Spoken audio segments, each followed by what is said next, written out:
पुराने समय की बात है। एक विशाल और समृद्ध राज्य पर महाराज विक्रम का शासन था। महाराज विक्रम का राज्य दूर दूर तक अपनी संपत्ति, न्यायप्रियता और शांति के लिए प्रसिद्ध था। परंतु महाराज विक्रम के मन में हमेशा एक प्रश्न छाया रहता था, क्या उनके राजकाज में धर्म और न्याय का पूर्ण पालन हो रहा है? महाराज विक्रम की विशेषता थी कि वे हमेशा धर्म, सत्य और न्याय को प्राथमिकता देते थे। लेकिन उनकी एक और विशेषता यह भी थी कि वे अपने राज्य के मामलों में हमेशा अपनी सलाहकार सभा से विचार विमर्श करते थे। उनके सबसे भरोसेमंद सलाहकारों में से एक थे राजगुरु आचार्य वासुदेव पाल, जो धर्म और नीति के गहन जाता माने जाते थे। प्रथम मोड़, एक साधु की चुनौती। एक दिन एक साधु उनके राज्य में आया, जिसकी योग्यता, विद्वता और ज्ञान के किस्से चारों तरफ फैले हुए थे। वह महाराज विक्रम से मिलने का अनुरोध लेकर आया और उनके सामने आकर बोला, महाराज, मैंने सुना है कि आप न्यायप्रिय और धर्मनिष्ठ हैं, परंतु क्या आप धर्म और राजपाट में से एक को त्याग सकते हैं, यदि परिस्थितियां आपको मजबूर करें? महाराज विक्रम इस प्रश्न से थोड़ा असमंजस में पड़ गए। उन्होंने साधु को नम्रता से जवाब दिया, मुझे धर्म और राजपाट दोनों ही प्रिय है। मैं अपने राज्य के लिए न्याय की स्थापना धर्म से ही करता हूं। तब साधु ने महाराज विक्रम को चुनौती दी, महाराज, यदि आपको धर्म और राजपाट में से किसी एक को चुनना पड़े तो आप किसे चुनेंगे? इसका उत्तर खोजने के लिए मैं आपको एक कठिन परीक्षा देना चाहता हूं। द्वितीय मोड़, महाराज का धर्मपथ पर चलना। महाराज ने उस चुनौती को स्वीकार कर लिया। साधु ने कहा, महाराज, मैं आपकी परीक्षा लेना चाहता हूं। मैं आपको एक कथा सुनाता हूं। आपको यह तय करना है कि उस कथा में धर्म क्या है और राजपाट के अनुसार निर्णय क्या होगा। साधु ने कथा शुरू की।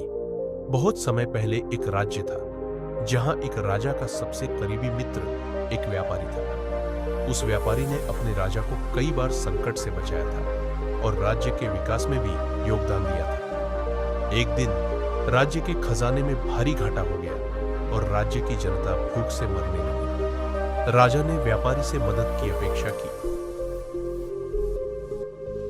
लेकिन व्यापारी ने अपनी संपत्ति देने से इनकार कर दिया। ऐसी स्थिति में राजा को क्या करना चाहिए? यदि वह व्यापारी का धन लेता है तो वह अपनी मित्रता का अपमान करेगा, लेकिन यदि वह नहीं लेता तो जनता भूखी मर जाएगी। महाराज विक्रम ने सोचा, राजा को अपनी जनता के कल्याण के लिए वह संपत्ति ले लेनी चाहिए, क्योंकि राज्य के हित सर्वोपरि होते हैं। साधु ने उन्हें इस उत्तर पर विचार करने के लिए कहा और एक सप्ताह का समय दिया।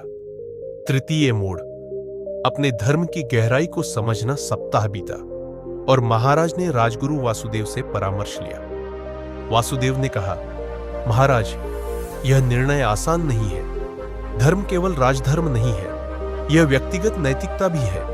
अगर तुम व्यापारी का धन ले लोगे तो यह जनता के लिए सही होगा, लेकिन व्यापार के प्रति तुम्हारा धर्म भी कुछ कहता है।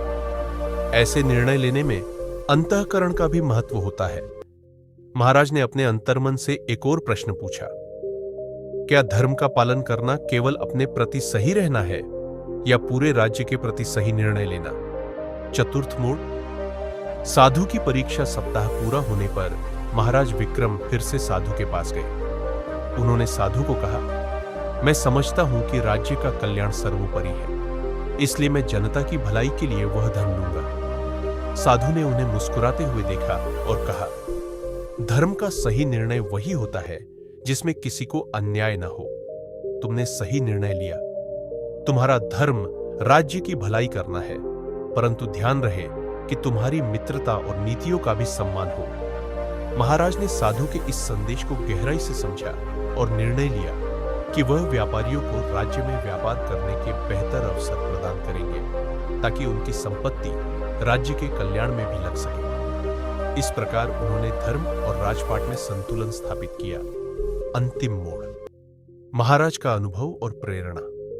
महाराज विक्रम ने उस दिन सीखा कि धर्म और राजपाट दोनों का पालन करना एक राजा की असली परीक्षा होती है। उन्होंने न केवल अपनी जनता की भलाई के लिए निर्णय लिया, बल्कि अपनी मित्रता और नीतियों का सम्मान करते हुए यह भी सीखा कि एक सच्चे राजा का धर्म ही उसके राज्य का आधार होता है। इस प्रकार महाराज विक्रम ने धर्म और राजपाट का समन्वय करते हुए अपनी न्यायप्रियता का आदर्श प्रस्तुत किया। तो दोस्तों, यह कहानी आपको कैसा लगा कमेंट करके जरूर बताएं और नहीं आए हो तो चैनल को सब्सक्राइब जरूर करें ताकि वीडियो सबसे पहले आपको मिल सके। Thank you.